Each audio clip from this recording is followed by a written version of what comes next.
Madame, Messieurs, bonsoir. Je suis heureux de vous retrouver pour ce nouveau numéro de l'émission Entre nous soit dit, ce magazine qui traite des questions politiques mais également sociales. Nous prenons ces questions majeures, nous les mettons sur la table pour en débattre avec nos invités. Vous le savez, la situation socio-économique dans le pays est catastrophique.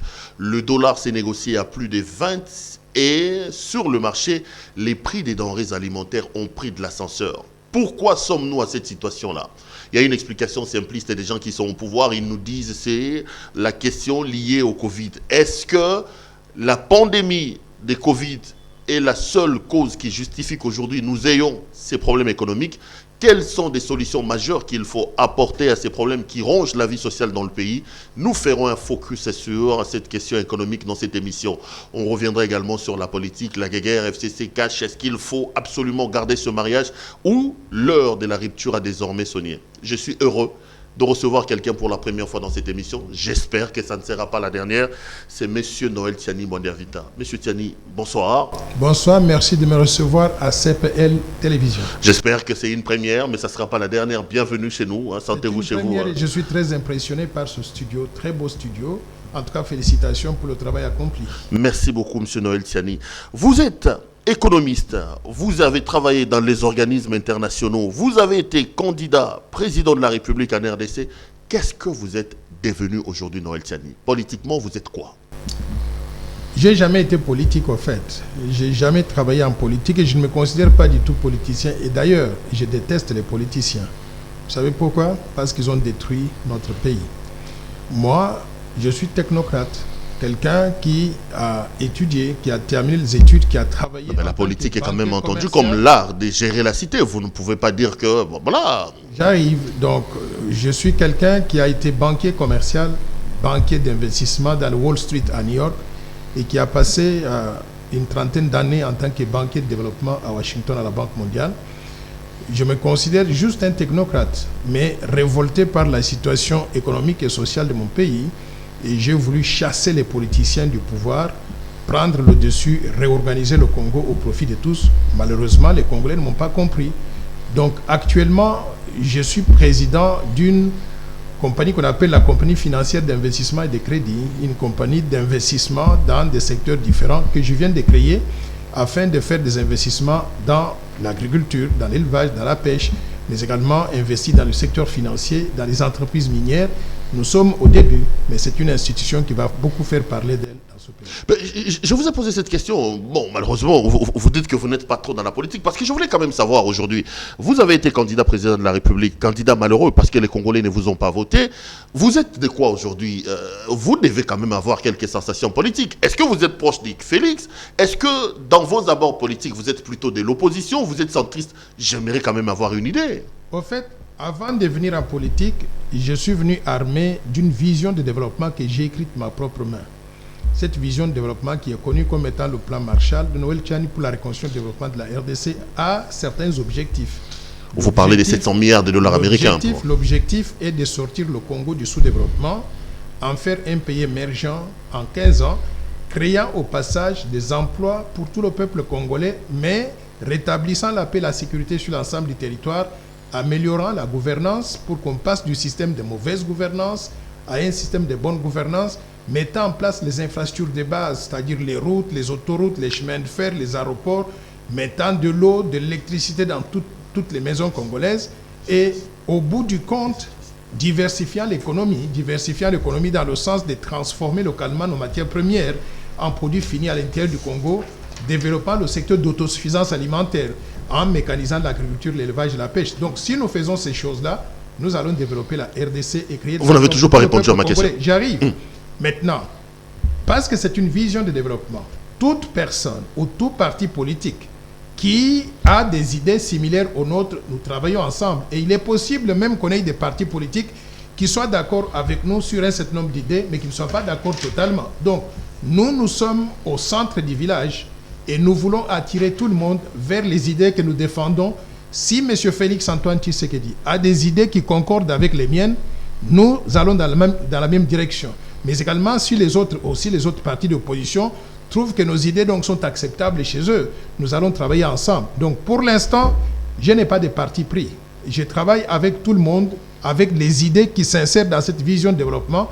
Ceux qui veulent qu'on puisse travailler ensemble, ils sont les bienvenus. Ni de l'opposition, ni de la majorité. Donc vous êtes ouverts. Nous sommes au centre du village. Nous sommes au centre du village. Pourquoi? Parce que vous allez trouver que de temps en temps, il y a des idées que défend le FCC Locash, donc le président Félix, et j'applaudis en disant bravo, c'est ça que nous avions dans l'esprit. Mais il y a aussi des moments où quand il lance des idées qui ne sont pas du tout bonnes dans le cadre de notre vision de développement, je dis allez, arrêtez s'il vous plaît. Ce n'est pas ça. Donc, je suis très critique, mais également, je suis sympathisant avec ce que fait le président de la République actuellement. Non, vous n'êtes pas tshisekédiste, comme on dit, un Kassaïen, tous les Kassaïens doivent soutenir leurs frères, rien à voir avec ça. Donc. Je répète, je suis au centre du village. Et vous allez trouver qu'il y a même des idées parfois que défendent les gens du FCC. Si nous sommes d'accord, nous allons pouvoir regarder dans la même direction. Donc, je ne suis pas fanatique de qui que ce soit. Je suis avec une vision de développement et je veux que tout le monde soutienne cette vision de développement. C'est le plan Marshall pour la reconstruction de la RDC. Noël Tsani, on parlera de ce plan Marshall peut-être vers la fin de cette émission. Parlons de la question d'actualité de l'heure, la dégradation du tissu économique en RDC. Vous le savez, les dollars se négocient à plus de 20 aujourd'hui. Félix est arrivé au pouvoir il y a moins de 2 ans. Je me rappelle qu'il nous a trouvé avec 16 comme taux d'échange. Nous en sommes à plus de 20 aujourd'hui. Pourquoi sommes-nous là? Pourquoi les dollars prend autant d'ampleur et que le tissu économique se retrouve là où il est aujourd'hui? Je voudrais déjà relativiser les choses. La dépréciation monétaire n'a pas commencé avec l'arrivée au pouvoir de Félix Antoine Tshisekedi. Ça a commencé depuis très longtemps. Et je vous rappelle que je suis l'un des pères concepteurs du franc congolais. En 1998, lorsque nous avons introduit le franc congolais, c'était exactement le 13 juin 1998. On l'a introduit au taux de $1 égale à 1,3 francs congolais. De ce moment-là, jusqu'au moment où Félix Antoine Tshisekedi est arrivé au pouvoir, la monnaie congolaise s'échangeait déjà au taux de $1 égale à 1600 francs congolais. C'est-à-dire que la monnaie s'était dépréciée de 150 000%. C'est-à-dire que la monnaie ne valait plus rien. Félix Antoine Tshisekedi est arrivé au pouvoir le 24 janvier 2019 et il a trouvé cette situation, une monnaie qui était devenue une monnaie de singe. Il est vrai que depuis qu'il est arrivé au pouvoir jusqu'à aujourd'hui, la monnaie est passée donc de 1600 à 2035 environ. Il y a eu une dépréciation de plus d'environ 30-35%. Maintenant, qu'est-ce qui explique cette dépréciation? Pourquoi sommes-nous là? Nous sommes là, pourquoi? Parce que d'abord, vous savez, une monnaie n'aime pas les bruits de bottes. Quand vous êtes dans un pays où on parle toujours d'attaques de rebelles, d'invasion d'armées étrangères qui viennent sur le territoire congolais, ça crée l'insécurité au point où on ne peut pas investir dans ce pays-là pour produire, pour soutenir la monnaie. C'est le premier élément, l'insécurité généralisée sur l'ensemble du territoire. Insécurité qui a commencé, cette armée étrangère se trouve chez nous. Insécurité qui a commencé avant l'arrivée de Félix et qui continue après l'arrivée de Félix. Deuxième élément important, c'est la gestion de ce que j'appelle la balance commerciale congolaise. En tant que pays, nous exportons vers l'extérieur des matières premières pour gagner des devises étrangères, pour renflouer les réserves d'échange. Mais nous importons aussi de l'extérieur des biens de consommation, mais également les biens d'équipement. Avec l'arrivée de la Covid-19, ce qui s'est fait, c'est que les exportations congolaises ont baissé de 40%. Mais les importations ont baissé aussi de 30%. Donc les exportations ont chuté beaucoup plus que les importations, entraînant un déficit de la balance commerciale. C'est-à-dire que nous devons payer à l'extérieur des devises étrangères au lieu d'encaisser des devises qui entrent dans notre pays. Le matelas des devises disponibles dans notre pays pour soutenir la monnaie nationale, le matelas est devenu plus réduit à cause donc de cette baisse des exportations. Maintenant, ça c'est au niveau de la balance commerciale. Il faut trouver des devises pour arriver à soutenir, à combler ce déficit. Il faut trouver les moyens de financement. Je viendrai sur comment il faut financer ça. On est d'abord sur le plan des causes. Qu'est-ce qui se passe? Maintenant, c'est ça, ce sont des causes que je suis en train d'énumérer. Maintenant, sur le plan des opérations courantes de l'État congolais. L'État congolais a des dépenses chaque mois qu'on appelle des dépenses publiques. Payer les salaires des fonctionnaires, payer les frais de fonctionnement des institutions et pour faire tourner donc le pays. Ces frais-là sont trop élevés. Ça totalise par mois 480 milliards de francs congolais par mois. Entre-temps, à peu près 200 millions de dollars. Voilà. Maintenant, pour arriver à financer cela, ces dépenses, il faut qu'on trouve de l'argent quelque part. Ça provient de ce qu'on appelle les recettes publiques. Ces recettes publiques proviennent de la douane, ça provient des dividendes sur les entreprises du portefeuille, ça provient donc des impôts, ainsi de suite. Quand on met tout ça ensemble, ça totalise 380 milliards de francs congolais par mois. Donc, nous avons des dépenses de 480 milliards par mois, mais les recettes qui peuvent financer ces dépenses, c'est 380. On a un déficit de 100 milliards de dollars par mois. Ce déficit 100 milliards de francs congolais. 100 milliards de francs congolais. Maintenant, ce déficit combiné avec celui que je vous ai dit tout à l'heure sur la balance commerciale et l'exportation, ça fait exploser le déficit global de l'État congolais. Ce déficit doit être financé. Maintenant, on le finance comment? On utilise un peu les réserves d'échange. C'est ainsi que les réserves d'échange du Congo, qui étaient de 1,2 milliard de francs, de dollars, 1,2 milliard de dollars, donc il n'y a pas longtemps, ont baissé et nous sommes maintenant au niveau de 850 millions de francs congolais. De dollars. 850 millions de dollars. Ça veut dire qu'on est en train d'utiliser les réserves d'échange et ça diminue. Aujourd'hui d'ailleurs, nous avons le minimum vital qu'il faut. Pourquoi? Parce que si on descend en dessous de cela, on ne pourra même plus respecter les ratios internationaux. Aujourd'hui, les réserves que nous avons de 850 millions de dollars représentent 3 semaines d'importation. On ne peut plus descendre en dessous de ça. Il faut qu'on trouve un moyen pour arriver à juguler ça. Deuxième source de financement pour combler le déficit, on utilise ce qu'on appelle les aides budgétaires. Les aides budgétaires proviennent de la Banque mondiale, du Fonds monétaire international. Vous avez entendu tout récemment que ces deux institutions, plus la Banque africaine de développement, ont approuvé des aides budgétaires en faveur de la RDC. Cet argent est utilisé pour combler une portion de déficit. Maintenant, il reste toujours un gros déficit. On le finance comment? En faisant pression sur la Banque centrale pour qu'elle allume sa machine-là qu'on appelle l'hôtel des monnaies pour fabriquer des francs congolais qui n'ont pas de contrepartie. On fait la planche à billets. Donc on fait tourner en fabriquant les francs congolais. En fabriquant des francs congolais. En fabriquant maintenant des francs congolais, on a produit plus d'argent des francs congolais qu'on a des devises étrangères dans le pays pour soutenir la valeur de ces francs congolais.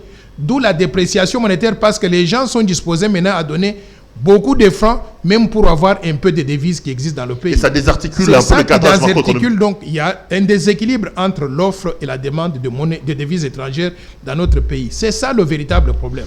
Maintenant, est-ce que la Banque centrale a droit à faire ça?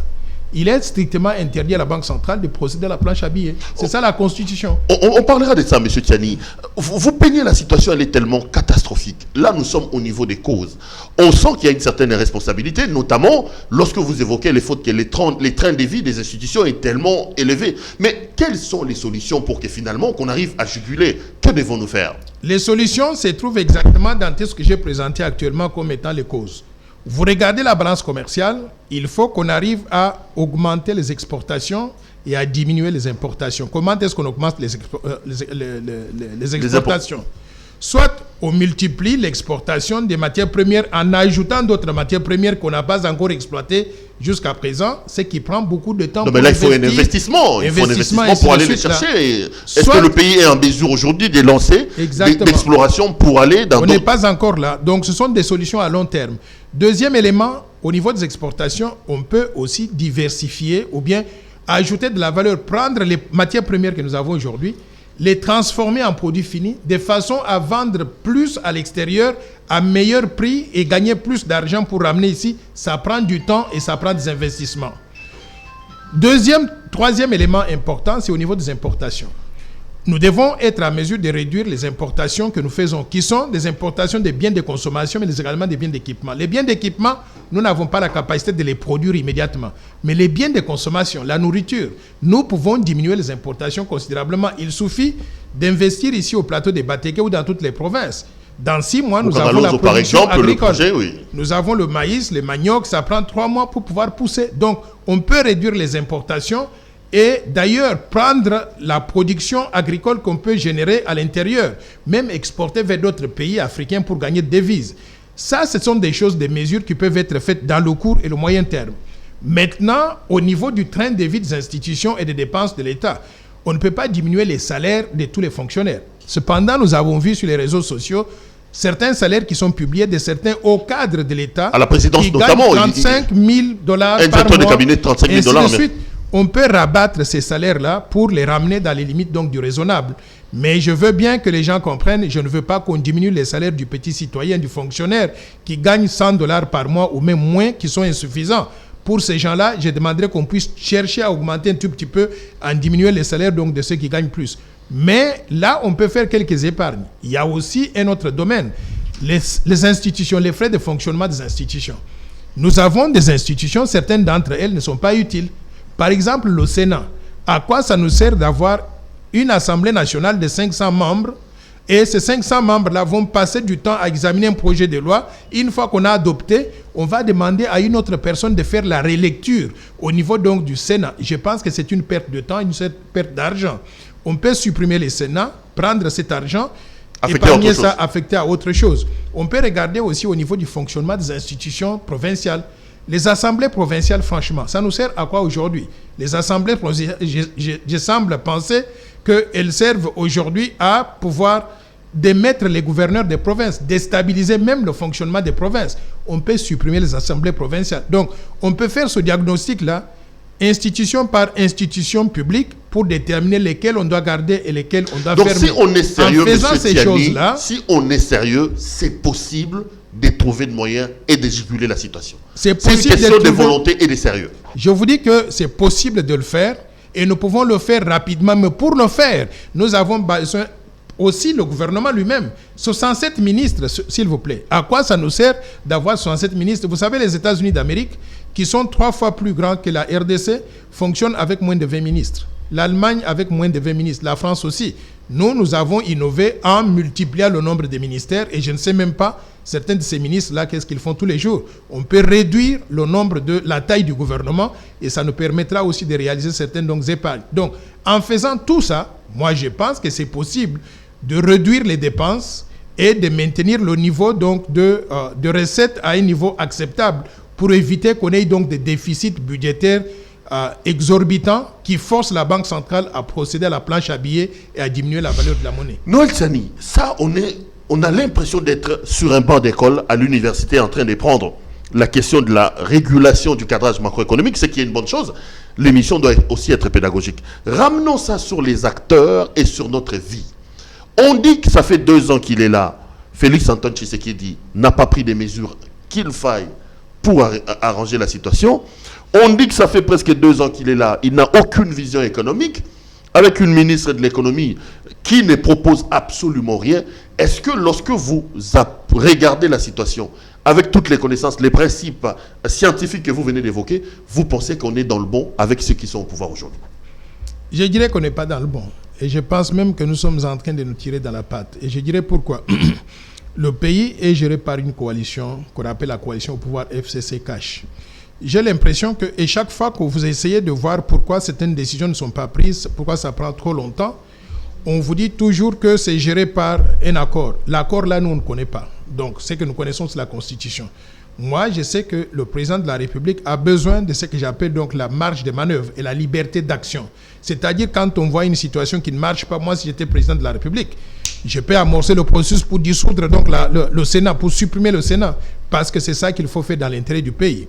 Mais là, il a les mains liées, il ne peut pas le faire. J'ai l'impression que le président a des mains tellement liées qu'il n'arrive pas à bouger. Et regardez, même aujourd'hui, il vient de faire ce que moi je considère une action salutaire, en nommant des gens dans la magistrature partout et dans l'armée partout.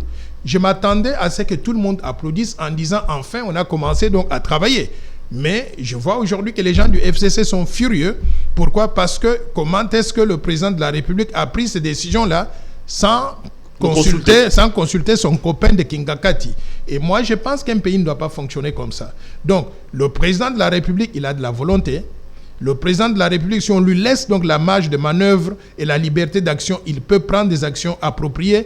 Mais pour l'instant, j'ai peur que cette coalition FCC-CACH lie tellement ses mains qu'il n'est pas dans la possibilité de prendre les actions nécessaires pour faire avancer le pays. On ne va pas faire un débat sur les hommes, on va revenir sur la Banque centrale. Mais on a l'impression qu'en 2 ans qu'il est là, la situation s'est beaucoup plus dégradée que Kabila l'a laissé. C'est ça le problème. Vous, je vous ai suivi une fois dire Kabila n'a pas étudié, il n'a pas votre niveau, il n'est pas instruit, il n'est pas ceci. Mais on a l'impression que cet homme qui n'était pas instruit contrôlait beaucoup mieux le pays que ceux qui sont arrivés au pouvoir aujourd'hui. Non, il ne faut pas exagérer. Moi, je voudrais qu'on puisse relativiser les choses. Je voudrais vous dire ceci. Kabila n'a rien de comparable avec ce qui se passe aujourd'hui. Je voudrais vous rappeler certains faits. Vous savez qu'on a connu dans l'espace kassaïen ce qu'on appelle les fosses communes. Vous savez ce que c'est une fosse commune? Ça veut dire un endroit qu'on a creusé dans le sol et on y a enfoncé des gens qu'on a tués la nuit sans à l'insu de qui que ce soit. Et 90 fosses communes, ça veut dire que dans chaque fosse commune, si on y a mis 100 personnes, nous avons 9000 personnes qui ont été tuées. Comment est-ce que vous pouvez comparer quelqu'un qui a géré le pays pendant cette période-là avec ce qui se passe aujourd'hui? À ma connaissance, Félix-Antoine Tshisekedi n'a pas créé des fosses communes, nous n'avons pas ça. Kabila, pendant qu'il était au pouvoir, nous avons connu nos compatriotes, les Rossi Chimanga, les Thérèse Kapangala, les Mamadou Ndala. On a tiré sur eux, on les a tués. On n'a pas respecté donc les droits humains. Il n'y a aucune comparaison avec tout ça aujourd'hui. Sur le plan maintenant de la gestion du pays, Kabila a eu 18 ans, Félix n'a eu que 1 an et demi. Mais dans les 18 ans que Kabila a été à la tête du pays, qu'est-ce qu'il a fait? Il a transformé ce pays-là en dernier pays en utilisant l'échelle de développement humain. Parce que nous sommes classés comme étant l'un des pays les plus pauvres du monde avec le PIB par habitant le plus bas possible. Donc, il n'y a aucune comparaison avec ce que Kabila a fait et ce que Félix est en train de faire. Donc, tout ce qu'il a fait, c'est noir, vous entendons parler. Apparemment, lorsque vous évoquez Kabila, on dit quand même qu'il nous a trouvé, il nous a laissé avec un taux de croissance à presque 2 chiffres lorsque Matata était en train de partir. Kabila nous a quand même laissé avec un matelas des devises d'échange de 1,2 milliard de dollars américains, qui n'est pas le cas. Lorsqu'il arrive au pouvoir en 2001, il trouve qu'il n'y avait pas d'État, il n'y avait rien. Kabila nous a amené à l'alternance. Il a quand même mis en place les institutions. Mais vous, lorsque vous l'évoquez, on sent que c'est un homme qu'il faut balayer, il faut l'oublier. Moi, je voudrais dire ceci. Il a laissé 1 milliard de matelas de devises.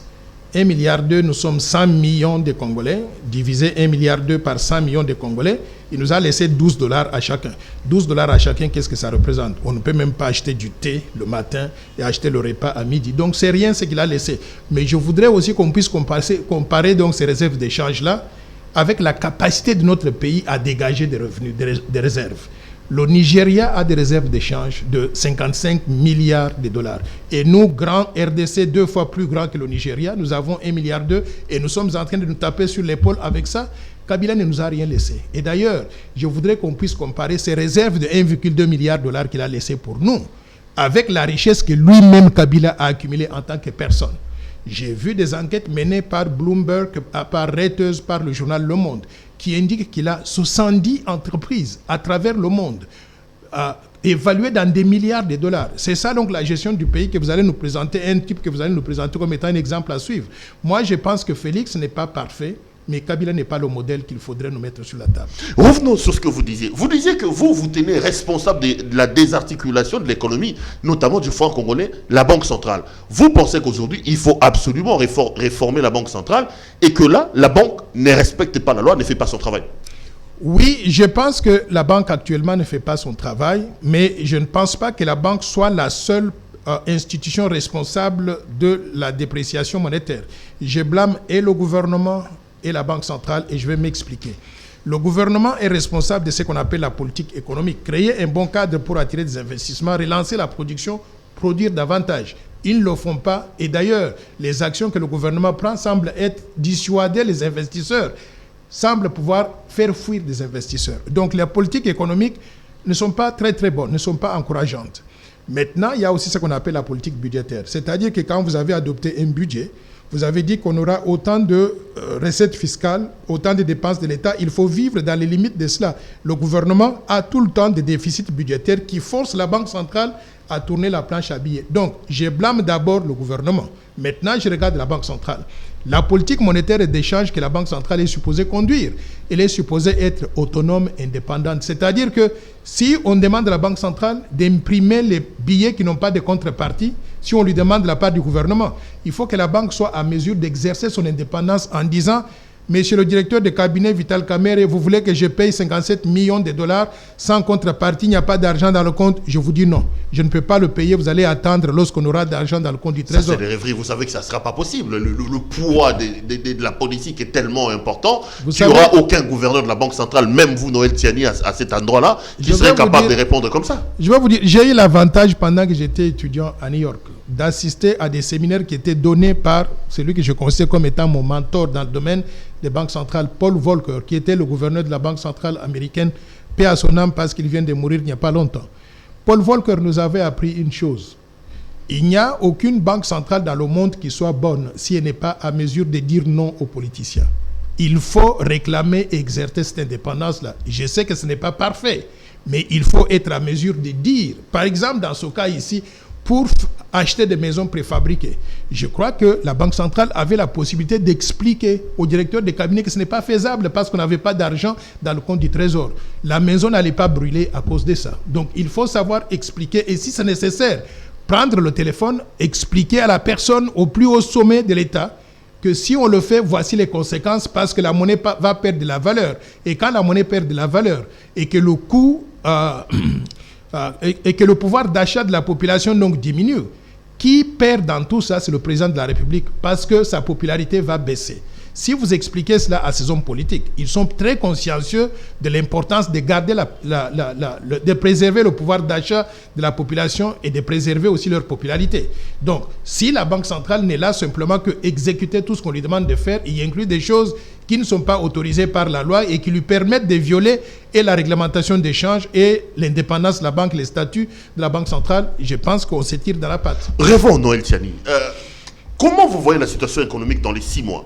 J'ai suivi des économistes comme Matata Ponyo par exemple. Lui, il peint un bilan catastrophique. Il dit qu'apparemment l'horizon n'est pas bon. Il a même préconisé que d'ici décembre, nous serons à 2600 $, des taux d'échange. Aujourd'hui, il revient même, il dit qu'il commence à avoir l'impression qu'on ira jusqu'à 3000. Comment vous voyez les choses dans les 6 mois qui arrivent? Est-ce que vous pensez qu'avec les autorités que nous avons, telles que vous regardez, avec votre regard doigté de quelqu'un qui connaît la situation, ça va s'améliorer ou la situation va empirer? Ça dépend des actions que le numéro 1 du pays va prendre. Le numéro 1 du pays doit prendre, qui est le président de la République, il doit prendre conscience que on ne peut pas garder le statu quo et espérer réaliser, faire les mêmes choses tous les jours, espérer réaliser des résultats miraculeux. On doit se faire violence.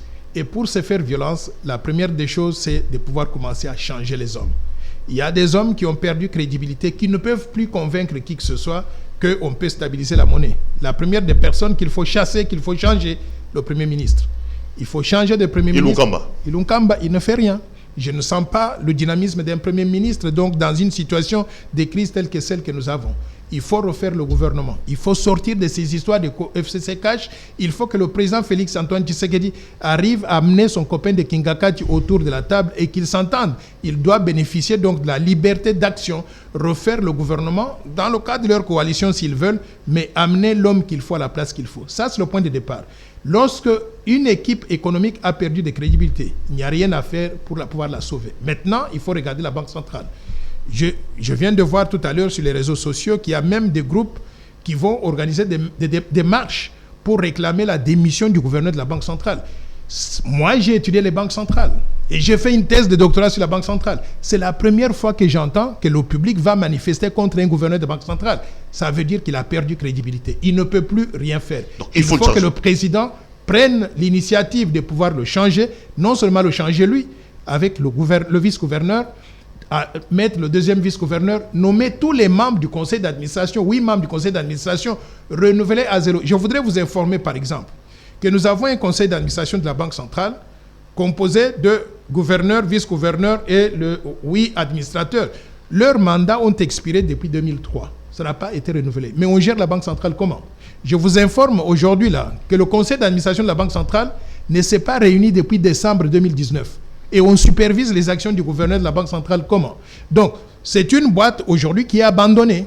Et tant qu'on n'a pas pris possession de la boîte pour la restructurer, pour qu'elle commence à faire ce qui doit être bien conforme à la Constitution, nous devons nous attendre à une détérioration de la situation en ce qui concerne donc les taux d'échange. Moi, je prédis que d'ici le mois de décembre 2020, la République démocratique du Congo, dans les conditions actuelles, aura un taux d'échange au-delà de 3000 francs congolais pour $1 et tout le monde sera mort. Donc il faut arriver à régler ce problème le plus rapidement possible, immédiatement. Il ne faut pas attendre. Le mal profond, il faut y aller. Mal est profond. Donc on enlève Ilunkamba, on enlève Deogracias Mutombo. On refait le gouvernement, un gouvernement de mission, un gouvernement réduit, on réduit les dépenses et on regarde maintenant les autres réformes structurelles qu'il faut amorcer. Les histoires comme le Sénat, il faut commencer à les balancer. Donc, on doit doter le Congo d'une véritable vision de développement. Et moi, je vous ai proposé le plan Marshall.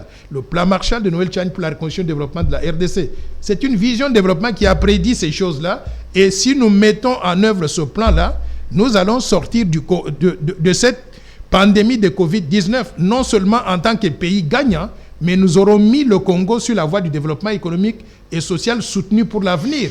Il faut qu'on se fasse violence, qu'on prenne ces mesures qui sont difficiles, qui sont impopulaires, mais il faut le faire. J'ai envie de pleurer à vous entendre parler, parce que là, la situation elle est tellement catastrophique. Vous-même, vous reconnaissez que Félix a quelque peu les mains liées, et que bon, je ne vois pas le président de la République faire, même s'il a la volonté, tout ce que vous lui demandez de faire là en 6 mois. Donc, j'ai vraiment l'impression que c'est vers un cimetière, qu'on fonce tout droit là vers un cimetière, M. Tchani. Hein? Je connais le président et je pense qu'il a la bonne volonté, il veut faire du bien. Ça ne suffit pas, malheureusement, la bonne volonté. La volonté ne suffit pas, il faut agir. Et moi, tout ce que je peux dire, c'est, Monsieur le Président de la République, prenez le taureau par les cornes.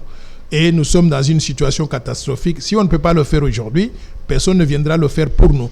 On risque d'aboutir à une situation sociale explosive, au point où même votre place en tant que Président de la République va être compromise. Donc, s'il vous plaît, prenez le taureau par le corne et le plus rapidement possible.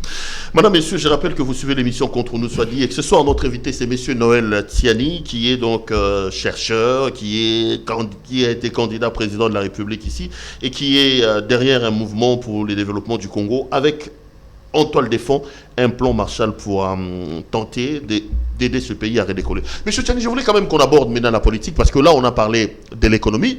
La politique reste dominée par ces jeux de ping-pong entre le FCC et le CACH. Félix a dit, Kabila a dit, vous avez nommé les militaires, moi je n'ai pas été consulté, vous avez signé ordonnance, je n'ai pas été consulté, on bloque l'affaire par le ministre des Portefeuilles. Est-ce que vous pensez qu'aujourd'hui, Félix a encore des bonnes raisons de garder Kabila comme allié et de continuer dans ce mariage-là? Vous savez, quand vous êtes président de la République, vous cherchez à mettre en place un environnement de paix et de sécurité, de paix sociale qui vous permet de vous concentrer sur les questions essentielles de développement. Donc, maintenir des relations avec Joseph Kabila et avec le FCC, c'est une bonne chose. On ne doit pas engager des batailles dans la rue pour arriver à détruire le peu que nous avons. Mais en le faisant, vous devez savoir que vous êtes avant tout le numéro 1, le responsable numéro 1. Quand ça ne marche pas, il ne faut pas qu'on aille blâmer celui qui a Kingakati parce qu'on ne le voit pas. C'est vous qui avez le pouvoir d'ordonnance. Moi, si je suis président de la République, je ferai en sorte d'expliquer à mon collègue là de Kingakati que le temps est arrivé pour me laisser tranquille. Quand il y a des nominations à faire, je le fais et je le fais rapidement.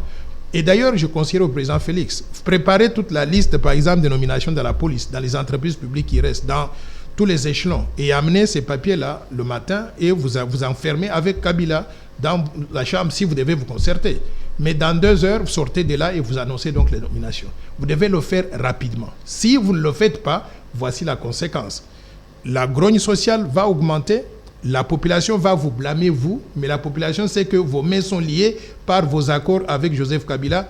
Les prochaines protestations populaires, manifestations dans la rue, on ne va plus aller sur le boulevard Triomphal. On va marcher du boulevard Triomphal en 2 directions. Une direction vers le Palais de la Nation, une direction vers Kingakati, et je pense que ce ne sera pas bien ni pour vous, ni pour le président Kabila. Donc, faites vos violences, arrangez vos affaires dans le cadre de votre coalition le plus rapidement possible, mais nous, le peuple congolais, on n'est pas concernés par ça. Nous sommes concernés par le respect de la Constitution, et la Constitution reconnaît le président de la République comme étant le responsable numéro 1 du bon fonctionnement des institutions. Quand ça ne marche pas, c'est vous, le président de la République, qui devez prendre donc de blême pour ça. Qu'est-ce que je suis censé comprendre? C'est-à-dire que vous prêchez pour le maintien de la coalition, mais vous demandez au président de s'émanciper un peu de l'hégémonie des Kabila? Non, je ne prêche pas pour le maintien de la coalition. Et d'ailleurs, je suis le premier à dire, si la coalition ne marche pas, il faut la casser. Mais il faut la casser de façon à ne pas créer donc des troubles sociaux qui pourraient perturber tout et créer d'ailleurs donc une situation d'insécurité qui pourrait prendre beaucoup de temps à remettre, à corriger pour que le pays donc puisse se remettre au travail.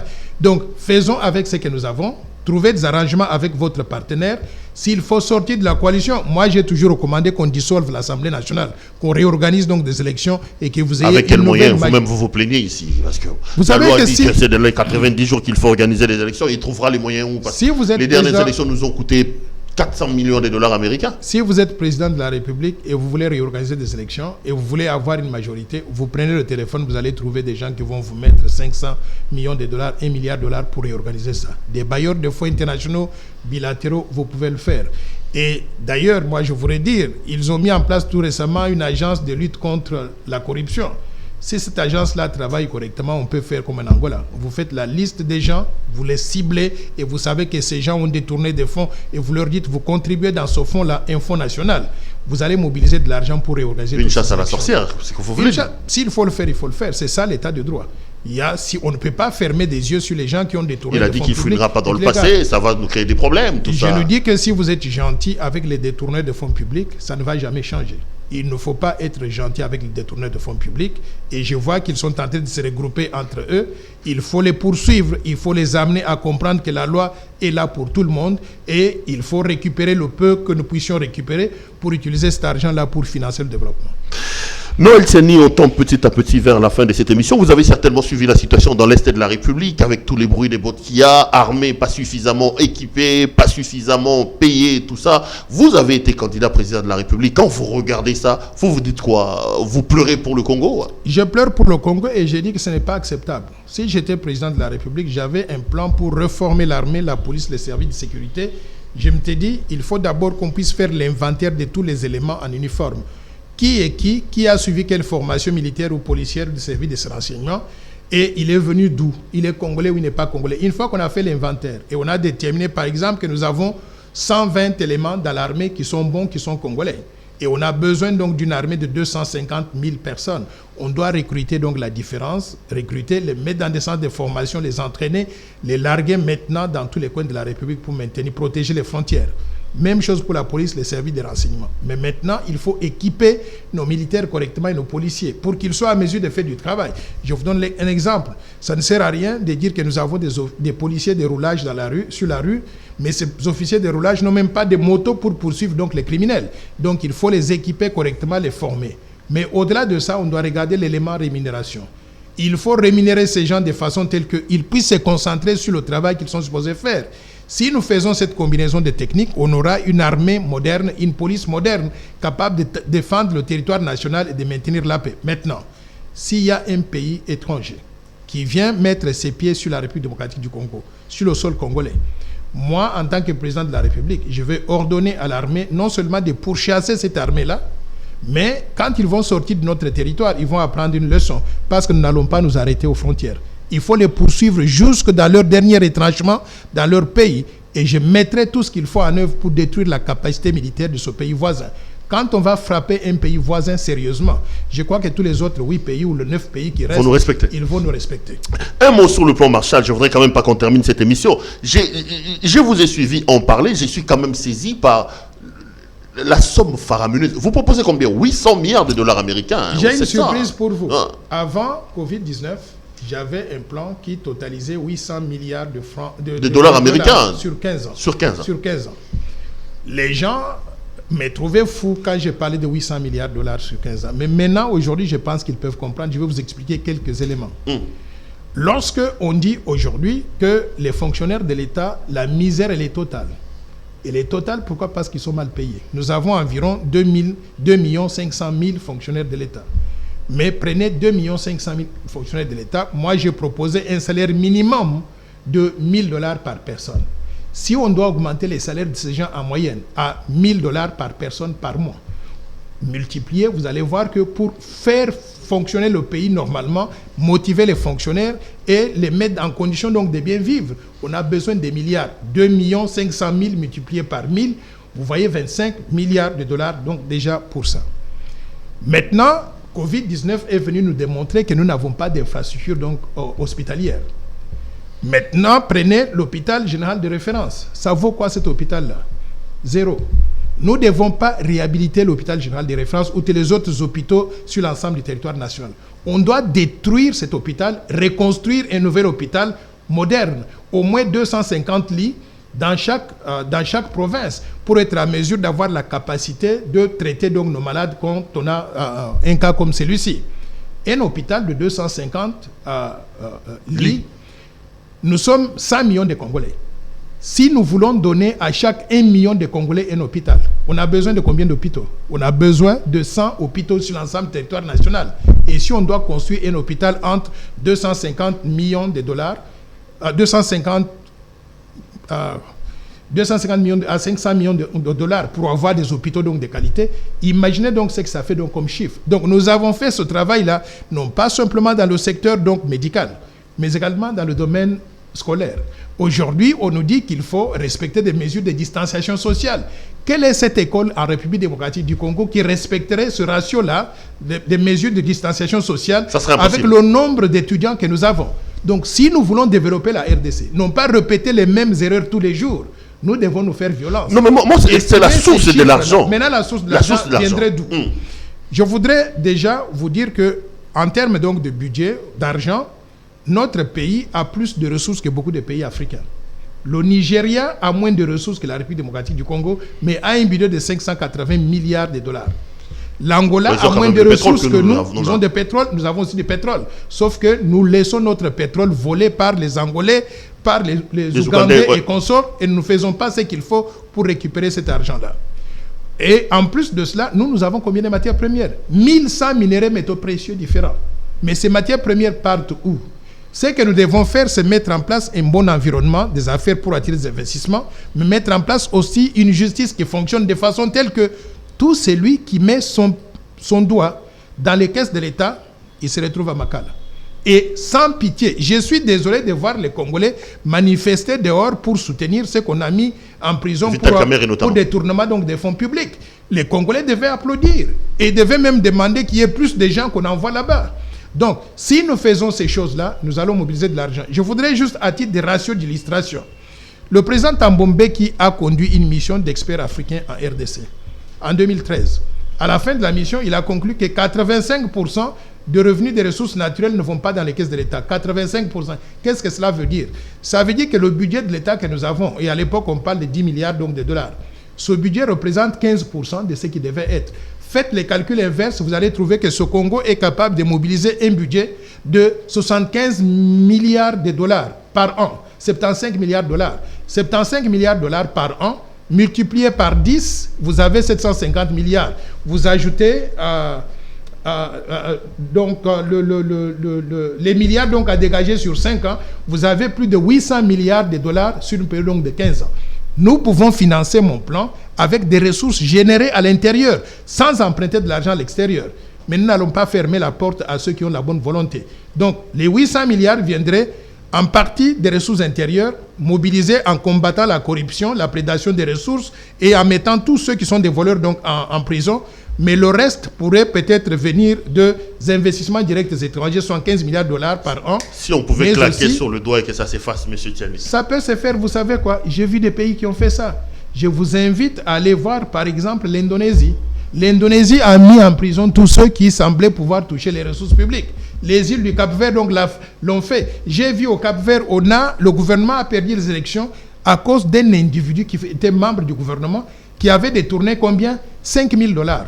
Et on a fait le chèque de 5 000 dollars pendant des élections en disant voici les membres de ce gouvernement, ce qu'ils sont capables de faire. La population s'est révoltée contre ce gouvernement, on l'a mis à la porte. Je veux qu'on ait aussi le même niveau de patriotisme ici. Quand on accuse quelqu'un de détournement de fonds publics, il faut le punir. Si nous le faisons, nous allons mobiliser toutes les ressources, les mettre dans les caisses de l'État et les 800 milliards de dollars, ce serait une chose facile à faire. Noël Tiani, on me signale à l'oreille qu'on est arrivé à la fin de cette émission. Les Congolais vous suivent. Ça sera quoi le mot de la fin? L'espoir, le désespoir? Qu'est-ce que vous allez dire à la maman maraîchère qui vous regarde en ce moment ici? Je vais dire à la maman maraîchère qu'il ne faut pas perdre l'espoir. Mboka na biso République démocratique du Congo eza mboka ya munene. Soki tobandi ko travailler correctement dans le sens de pouvoir mettre en place état de droit toujours senga pour que l'état de droit fonctionne normalement et qu'on puisse promouvoir ce qui mérite d'être promu, mais punir ce qui mérite d'être puni. Vous allez voir que toko mobiliser les ressources nécessaires pour le développement Yambo Canabiso. Donc, mettons-nous ensemble, regardons dans la même direction. Si les gens au pouvoir donc sont perdus, sachez qu'il y a une alternative. Ces alternatives-là, je souhaiterais que vous puissiez vous intéresser peut-être à une vision de développement comme celle que je propose, le plan Marshall de Noël Tchang pour la reconstruction et le développement de la RDC, que je voudrais que ça devienne une Bible pour le développement de notre pays, que tout le monde puisse y adhérer. Et si vous voulez travailler avec nous, je voudrais que vous puissiez appeler ce numéro de téléphone 081 50 99 337 ou bien aussi 081 210 22 22. Vous appelez ce numéro-là, vous allez tomber sur l'un de mes collaborateurs. On va prendre donc vos coordonnées et nous allons travailler ensemble pour promouvoir ce plan Marshall, pour faire en sorte que ce Congo puisse se développer au profit de tous. Mais entre-temps, je vous souhaite tous bonne santé. Ne pensez pas que la pandémie est terminée parce que nous sommes sortis de l'état d'urgence. La pandémie continue, elle est meurtrière. Continuez à vous protéger en portant des masques. Évitez donc des accolades. Évitez de pouvoir embrasser les autres, saluer les autres. Mais surtout, lavez-vous les mains régulièrement comme on le faisait pendant la période donc, du confinement. Je vous souhaite bonne chance. Merci beaucoup Noël Tiani Mwadi Invita. Cette émission est complètement terminée. Merci d'avoir accepté notre invitation, M. Tiani. Merci beaucoup de m'avoir eu ici. Je vous souhaite bonne chance. CPL Télévision, waouh, ça fait bouger les lignes. Chaque fois que vous avez une émission, moi je regarde ça 2 fois, 3 fois et je voudrais inviter tout le monde à vous suivre aussi. Merci beaucoup. Madame, Monsieur, cette émission est complètement terminée. L'invité de ce soir, c'était Monsieur Noël Tiani Mwadi Invita. Avec lui, on était à la fois tantôt comme si on était dans un auditoire en train d'apprendre le cadrage macroéconomique et des questions économiques. C'est aussi ça l'objectif de CPL Télévision, amener aussi des débats, mais sur le plan pédagogique pour comprendre. On est revenu sur la politique, ça a donc été un vrai régal de l'avoir sur ces plateaux. Je serai heureux de vous retrouver lors d'un prochain numéro. Merci à l'équipe technique qui a fait un travail remarquable pour me permettre d'entrer en contact avec vous. Ezekias Moulopo, Delpi Boulei, mais aussi Seon Tsumbu qui était là donc pour nous permettre de faire ce travail. Portez-vous bien et restez branchés sur nos programmes.